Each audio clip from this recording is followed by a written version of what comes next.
Good afternoon and welcome back. I'm Mark Peter. As is the case on this program, we enjoy listening to stories of individuals who've discovered Christ and invite them to share their stories here on Ave Maria Radio.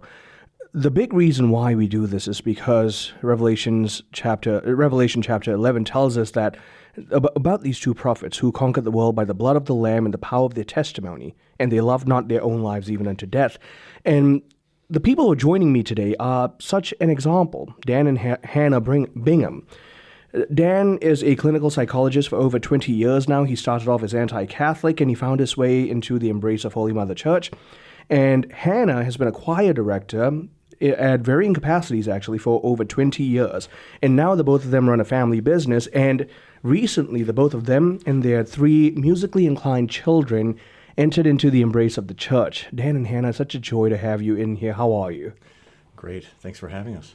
Well, the joy of being able to connect with you after having read your story is palpable for me at the very least. And because this is quite an extensive story, I'm going to go back and forth here. So I'll start with you, Dan. Your background starts you off as anti-Catholic. I remember what that was like. And so from that perspective, looking in, how does your journey back into the church begin? Yeah, it's hard to know where to start with that. It's if you would have told me a little more than 2.5 years ago that I'd be Catholic, I would say you're crazy. God had other plans. So I think I've varying degrees of Protestantism. I've probably attended any kind of Protestant church. The last iteration of Christianity I would have chosen would be Catholicism. Yeah. Until March of 23, I'm feeling this just strong yearning for the Eucharist that seemingly kind of came out of nowhere, but eventually started looking into things after initially resisting.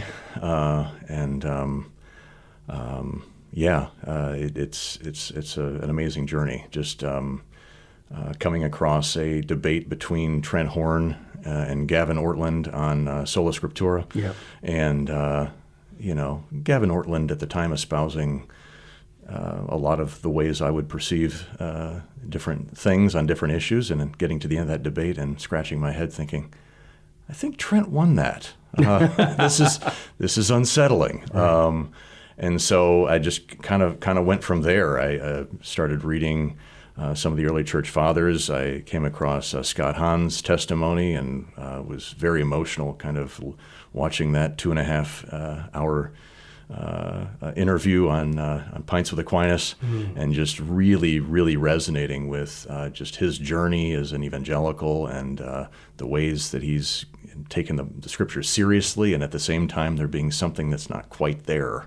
And then coming across the church fathers, I can't put myself in the same sentence as Scott Hahn, but just sort of realizing that so many things that he looked into and the way he articulated his engagement with the church fathers.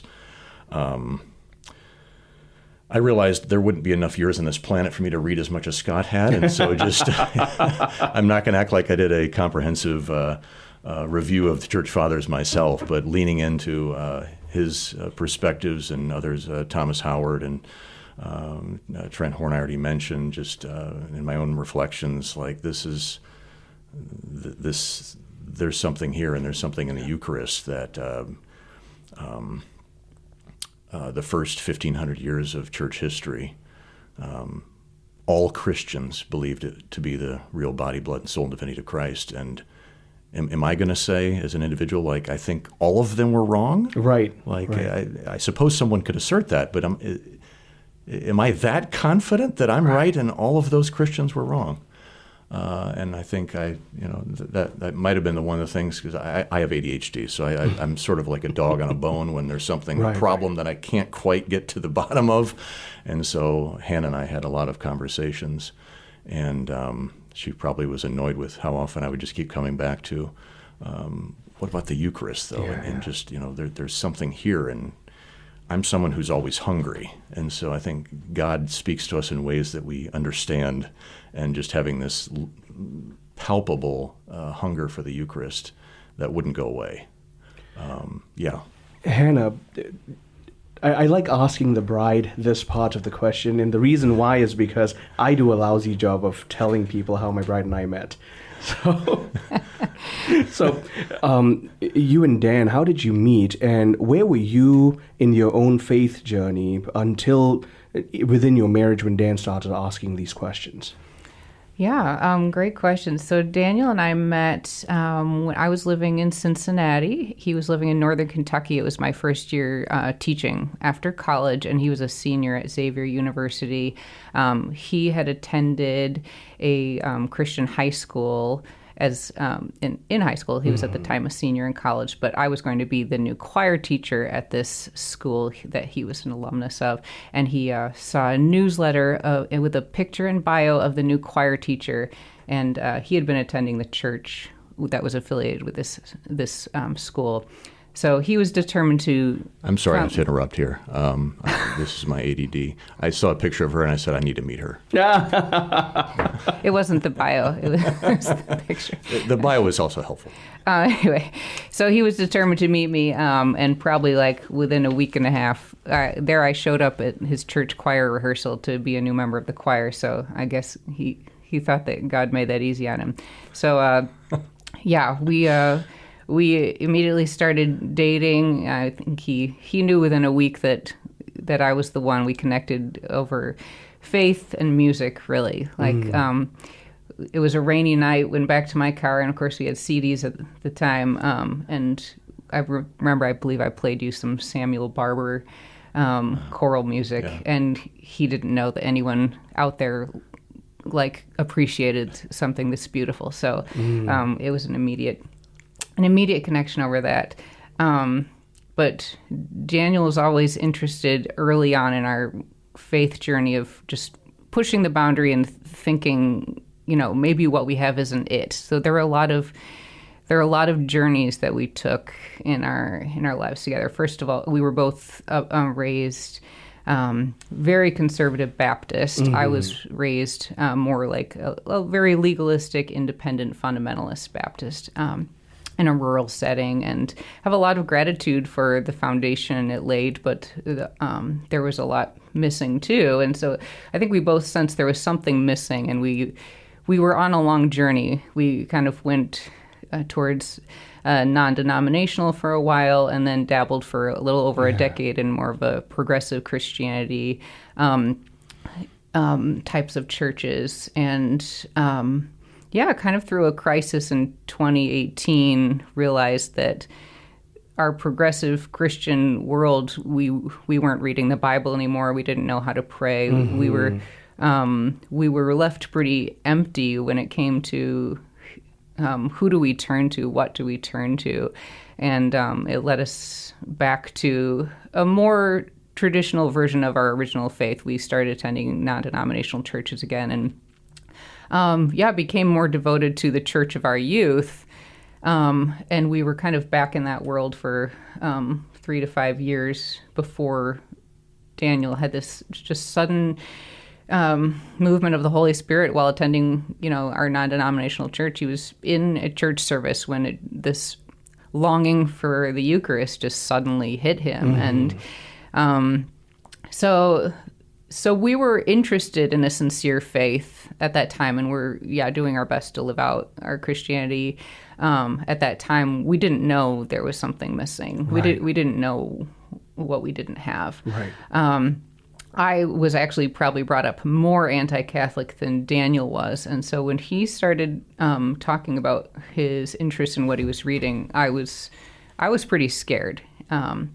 It made me nervous, and I could see where it was going, because it wasn't that he was just finding interesting things. I could see he wasn't going to be going backwards. It was a movement towards Catholicism, and so I mean, to be honest, it kind of weirded me out. So, well, that's as good a place as any for us to pause. We're continuing on the other side of the break with Dan and Hannah Bingham. We're talking about their very joyous journey back into the embrace of the church, but not without its obstacles and turmoils. Stay tuned. I'm Marcus Peter.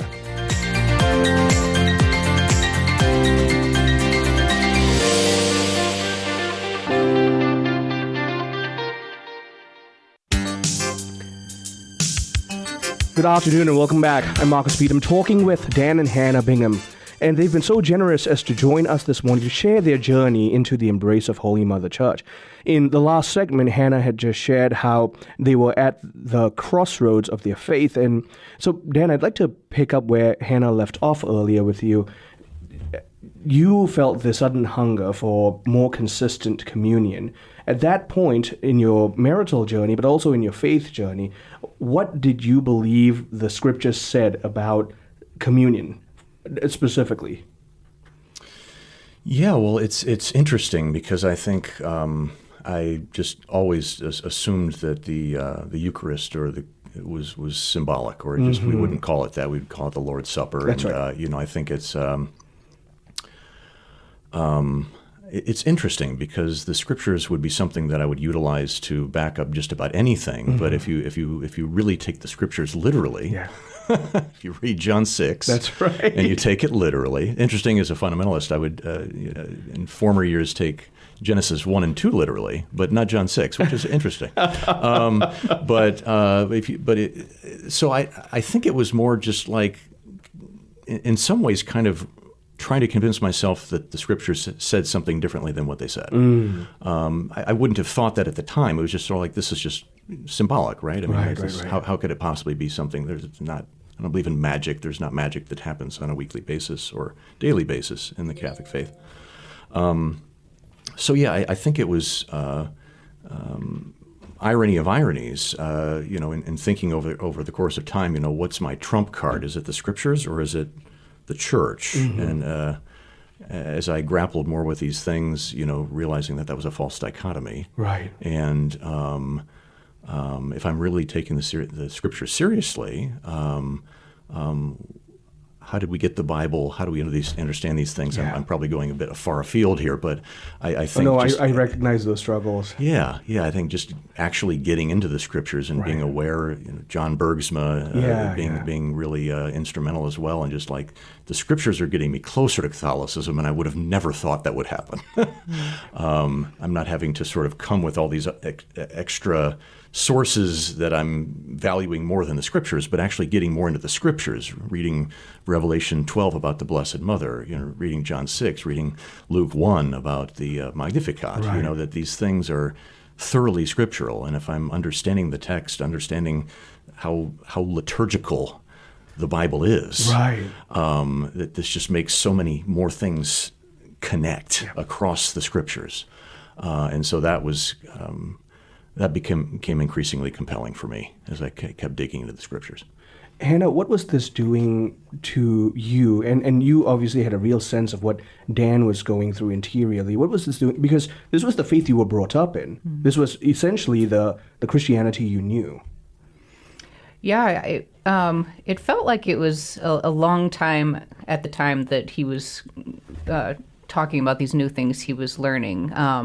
And like I said, it was very strange for me to hear, and it was scary because I never would have thought, I could ever become Catholic. Right. But I did have this sense from God very early on to just listen. And even though I was confused and a bit scared, I sensed his voice saying, just listen. So we would go on these walks near our neighborhood, and I would just listen to him talk and would just kind of soak it in. And this went on for weeks. And he would every now and then nudge a little book towards me. And, when you're ready, this would be a good first book to read. Mm-hmm. So there were, things like that. But I was just kind of like, nah. Until one day, and maybe he'd said it 5 or 10 times, but, I was finally ready this one day. Maybe it was the first time he'd said it, but yeah, when he talked about, isn't it interesting that for 1,500 years, all believers believed in the real presence of Christ and the Eucharist. In my world, I had never heard anyone speak about this. I didn't really know what the early Christians believed. Mm-hmm. I didn't even really know the real teachings about the Eucharist.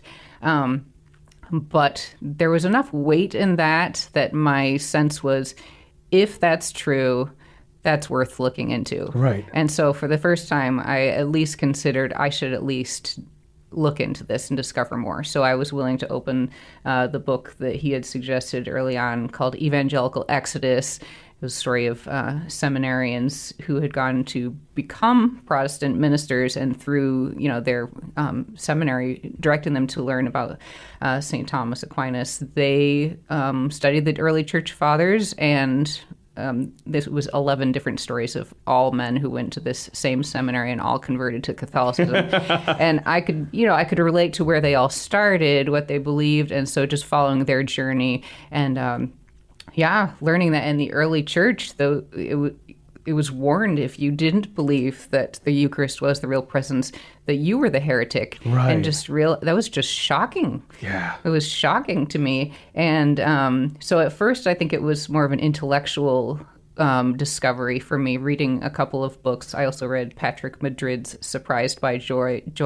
More of these conversion stories that was what I needed at the time. And then, of course, Scott Hahn and his wife's book. That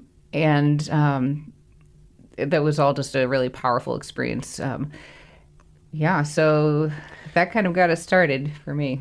So, Dan, considering that you're both going through this inner turmoil, but clearly there's an intellectual component. You're looking up things like apologetics, you're listening to conversion stories.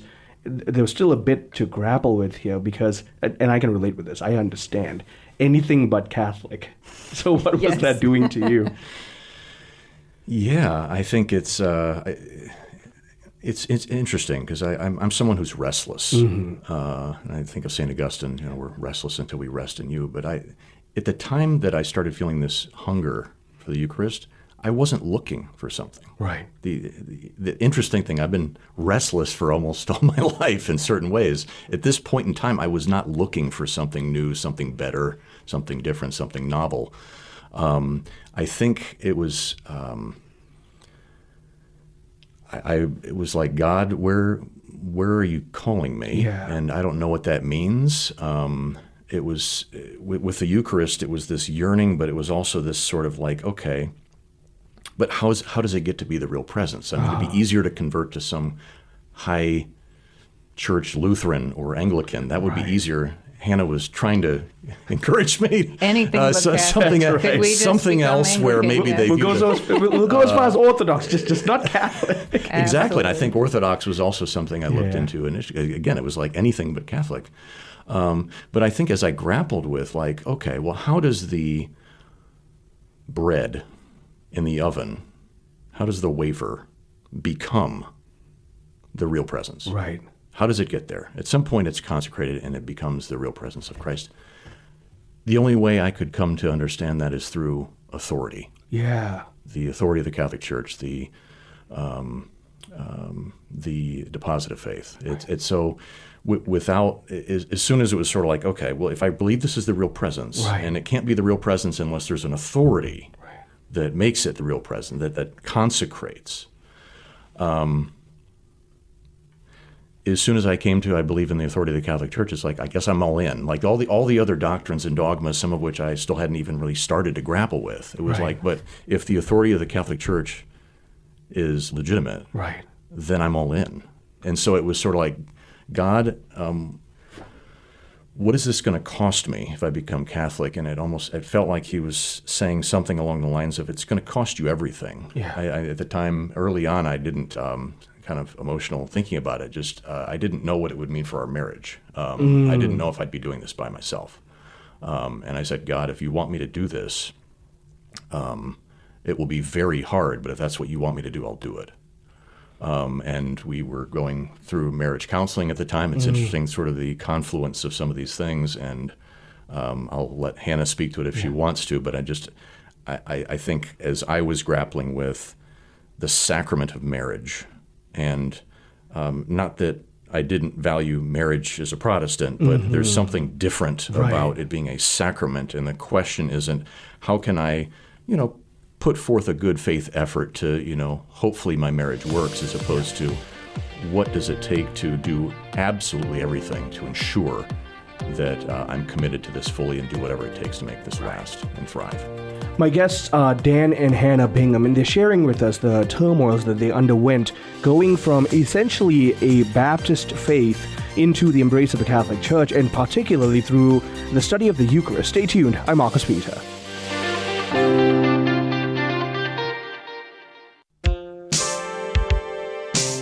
Good afternoon and welcome back. I'm Marcus Pete. I'm talking with Dan and Hannah Bingham and all the turmoils and struggles they went through to go from an anti-Catholic Baptist faith into belief in the real presence of Jesus Christ in the Eucharist. Hannah, in the last segment, Dan had shared that tipping point in the faith, and some crucial questions need to be asked. It's not just about whether it's the real presence of Christ, but also, therefore, does the Catholic Church have the authority to pronounce that and consecrate that?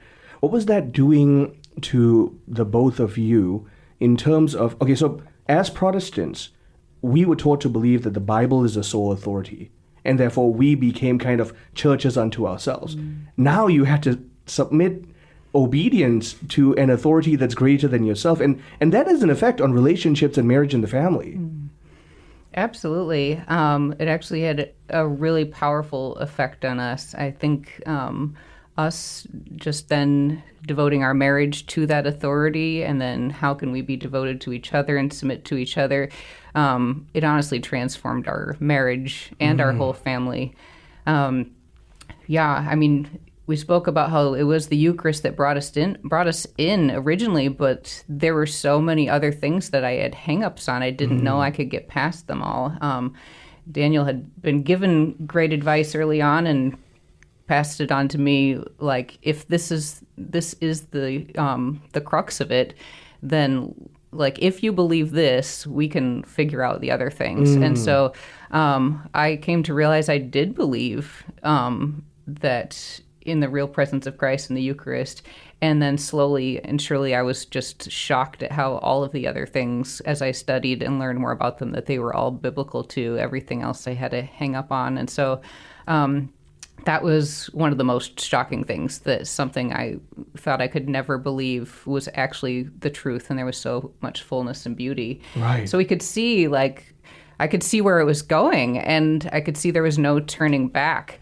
And then it, came to me, oh my goodness, our children. What are we going to do about our children? We have 3 kids who are, actively involved in our church. And they're all teenagers, essentially. Our youngest one was 11 at the time, becoming 12 soon. And I told Daniel, we can't just sit them down one day and say, we're now going to become Catholic. Which is totally something I would do. Yeah, who would respond well to that? So, just realized, no, we need a different strategy. So just gradually started slowly with just this idea of, my entire life on this topic, I have thought this one way forever, and I've been surprised to be starting to learn this other thing. And that just came up time and time again with them. My whole life, I've thought this one way, and I've been just shocked to learn this new way. And so that mode of thinking about it with the kids, they were coming along with us. Yeah. And it was really only a couple month process of that by the time we attended our first Mass at St. Thomas the Apostle in Ann Arbor in November, all of our children were ready. They were fully in such a short amount of time. That's the most miraculous piece of all of it. Especially poignant is our middle child, David, who's has always been what we would call a bit of a curmudgeon as a kid. The kind of kid that says no to everything. You can't ask him, David, would you like to do this? The answer is no. And he was just not very engaged in his faith. He had been very resistant to becoming baptized at our previous church. And yet, almost immediately upon attending our first Mass, he was struck by, all of it. We came out of it just assuming that he especially would just be bored, confused, annoyed, and, just tried to ask an open-ended question after Mass. So, what did you think? And he just paused for a moment and said, I loved everything about it.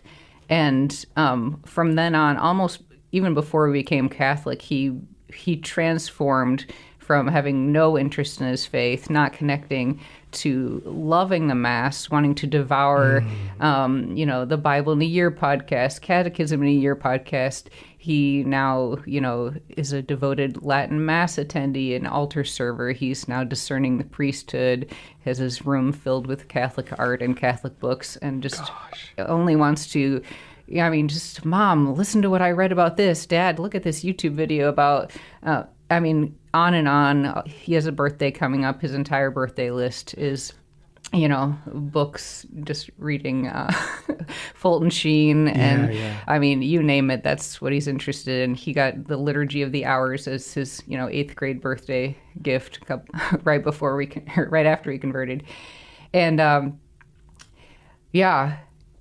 only God. You cannot convince someone of any of what he experienced. So the joy of all 5 of us knowing where we were, what God did in our lives, and experiencing this together is, the most beautiful, wonderful thing to connect with. It's hard for them to relate to people outside of our family on this issue so far, and so to have each other to go through this with has been, the most beautiful joy.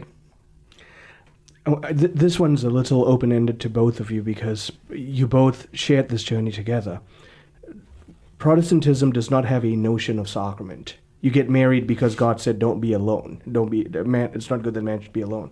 But the Catholic ethos of sacrament is, this is making you holier.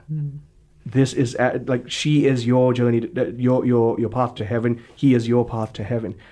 That radical shift of paradigm, what did that do to your marriage and your relationship? How do I answer that? I guess I'm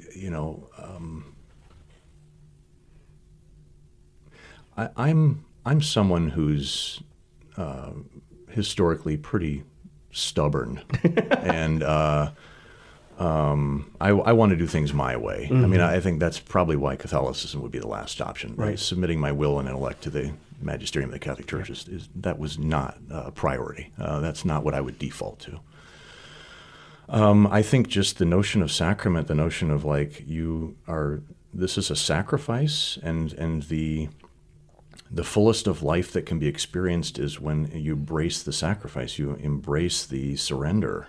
You're not focused on what am I getting out of this. Right. That's not how that works. And so I think just even being diagnosed with ADHD in the last several months, I would not have been willing to look into that.